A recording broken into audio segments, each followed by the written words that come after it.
Selamat pagi teman-teman semua. Gloria.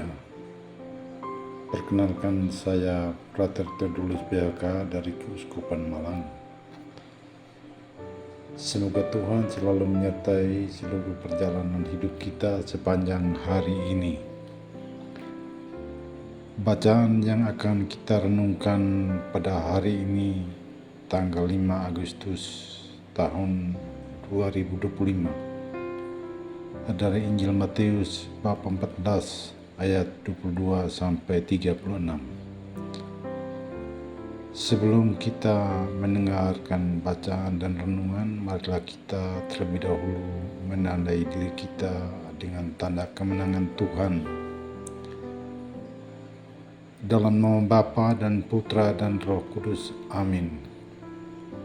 Marilah berdoa.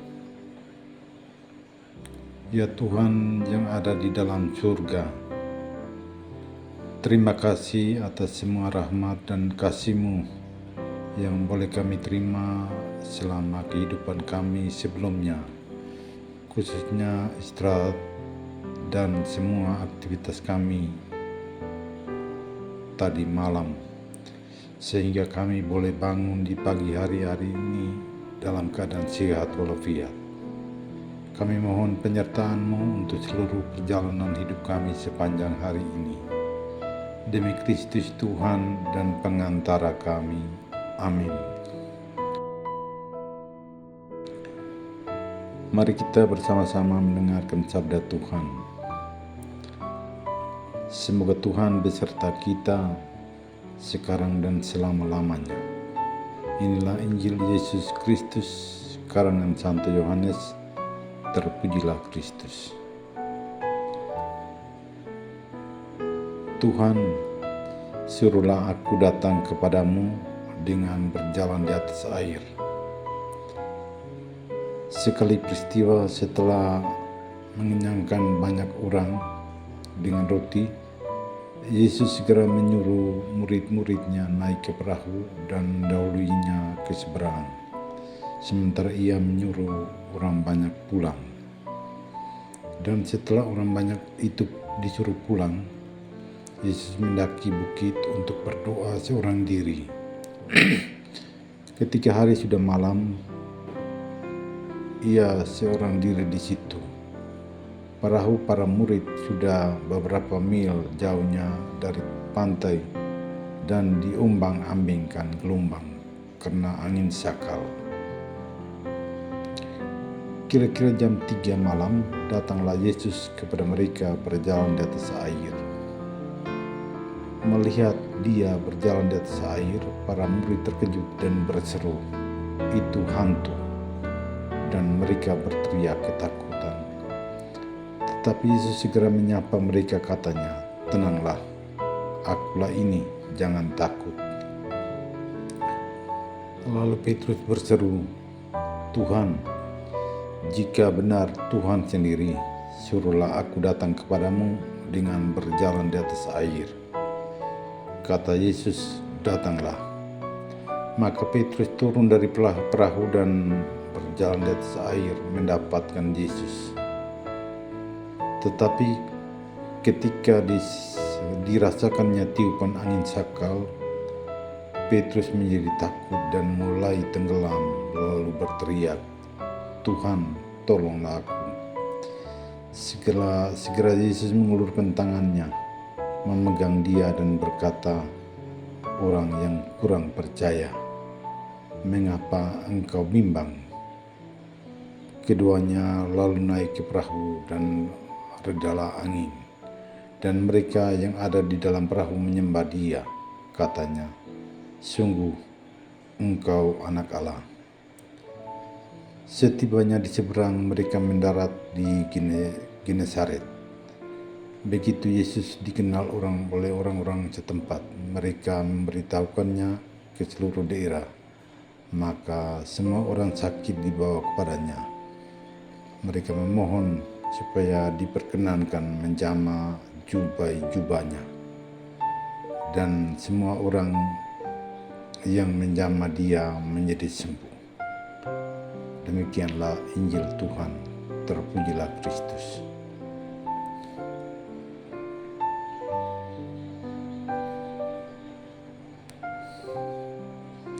Selamat pagi dan gloria untuk kita semua. Dalam Injil yang barusan kita dengar, ada beberapa peristiwa yang terjadi. Yang pertama, angin topan yang terjadi di saat para murid sedang berlayar. Yang kedua, Petrus meminta kepada Yesus untuk datang kepadanya dengan berjalan di atas air. Tema renungan kita pada hari ini saya beri judul Iman yang telah diombang-ambingkan oleh perkembangan dunia. Saudaraku terkasih, di seluruh kegiatan Yesus selalu diawali dan diakhiri dengan berdoa. Yesus mau bersyukur kepada Bapanya di surga yang telah memberikan kesempatan kepadanya untuk berbuat kebaikan bagi umatnya. Yesus tahu benar bahwa tanpa doa, semua rencana atau pekerjaannya akan gagal. Maka Yesus menunjukkan kepada para muridnya untuk selalu pergi ke tempat yang sunyi dan berdoa. Selama hidup bersama dengan para muridnya, Yesus terus memberikan teladan, sapaan, tindakan yang dapat menyelamatkan banyak orang. Yesus juga selalu menunjukkan bagaimana atau tindakan seperti apa yang harus ditampilkan agar diterima oleh banyak orang dan semuanya dipraktekkan atau ditunjukkan kepada para muridnya. Saudara-saudari yang terkasih, ada dua peristiwa yang dijalani oleh para murid di saat Yesus tidak ada bersama mereka, yaitu angin topan selama mereka berada di dalam perahu yang sedang dalam perjalanan di tengah laut, dan permintaan dari Petrus untuk menemui Yesus dengan berjalan di atas air. Dari dua peristiwa tersebut sudah jelas mau mengatakan kepada para muridnya bahwa keyakinan akan kehadiran Tuhan dalam seluruh perjalanan hidup mereka masih belum baik. Masih ada keraguan yang ada di dalam diri mereka. Masih ada ketidakpercayaan dari para murid bahwa mereka mampu untuk melakukan sesuatu yang sama dengan Yesus lakukan. Masih tersimpan rasa bimbang yang mendalam yang terus merasuk di dalam kehidupan mereka. Masih ada tersimpan rasa kurang percaya akan apa yang sudah mereka dapat selama mereka bersama dengan Yesus. Saudara-saudari yang terkasih dalam Yesus Kristus, kita semua adalah juga murid-murid Yesus yang juga mendapatkan ajaran yang sama seperti yang telah diterima oleh para murid dari Yesus Kristus. Banyak kejadian atau peristiwa yang sudah kita alami sama seperti yang dialami oleh para murid. Kegagalan, kekecewaan, tidak percaya akan kemampuan yang kita miliki, dan masih banyak yang lain. Ada yang berhasil dan ada yang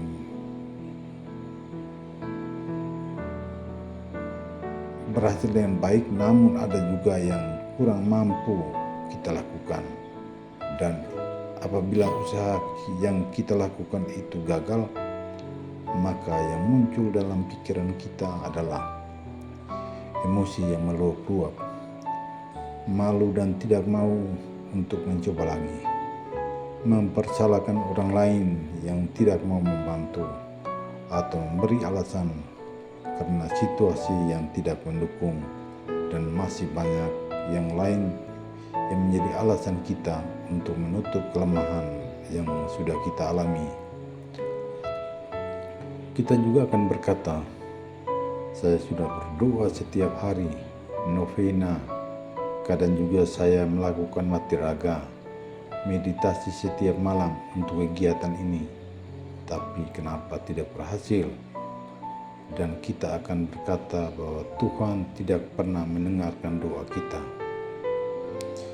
Saudara-saudara yang terkasih dalam Yesus Kristus, dunia milenial yang sedang kita alami saat ini akan terus mengajak kita untuk hidup dalam instan. Semuanya serba mudah dan bisa dapat dalam waktu singkat.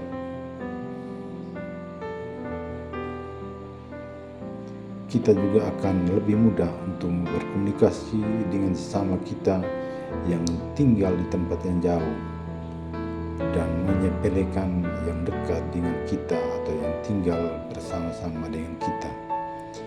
Buku-buku doa tidak perlu kita gunakan lagi karena ada doa yang kita bisa dapat lewat internet. Kita juga bisa tahu tentang peristiwa yang terjadi di tempat lain dan kita lupa ada peristiwa yang harus kita bereskan yang ada di dalam diri kita sendiri. Kita juga akan dengan mudah mengetahui tentang sikap dan perilaku orang lain dan menelantarkan sikap dan perilaku kita sendiri. Dan masih banyak contoh lain. Doa dan konsentrasi yang harus dipertahankan agar iman dan keyakinan kita menjadi teguh dan tak tergoyahkan. Lalu apa yang harus kita buat? Yang pertama, apabila Anda berdoa dan mau berbicara dengan Tuhan, gunakanlah hatimu, tapi jangan gunakan akal budimu. Karena akal budi hanya boleh digunakan apabila kita mau mempelajari tentang yang ada di dunia ini. Dan apabila kita mau berdoa, gunakanlah hati kita, karena Tuhan ada di dalamnya. Yang kedua, harus benar-benar berkonsentrasi, karena dengan konsentrasi kita dapat melakukan hal yang baik yang akan kita gunakan atau yang akan kita lakukan. Tanpa konsentrasi akan sia-sialah harapan kita. Apabila kita telah melakukan kedua poin di atas dan harus menjadi suatu kebiasaan dalam hidup dan butuh latihan yang terus-menerus dan harus memiliki iman akan kehadiran Tuhan. Dalam setiap peristiwa atau mujizat yang dibuat oleh Yesus selalu Ia mengatakan, karena imanmu maka terjadilah. Semoga. Terima kasih dan selamat pagi.